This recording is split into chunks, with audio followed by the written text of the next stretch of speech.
যখন যখন আমরা কি করি, মুসলমান দাবি করি, তখন আমাদের ভিতরে ন্যূনতম একটা জিনিস, যেটা আমরা মুখে উচ্চারণ করতে হবে, অন্তরে বিশ্বাস করতে হবে এবং সে অনুযায়ী কাজ করতে হবে।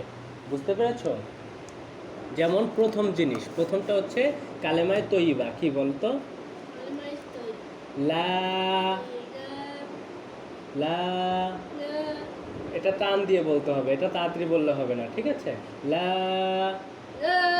ইলাহা ইল্লাল্লাহু মুহাম্মাদুর রাসূলুল্লাহ। তুমি বলো তো।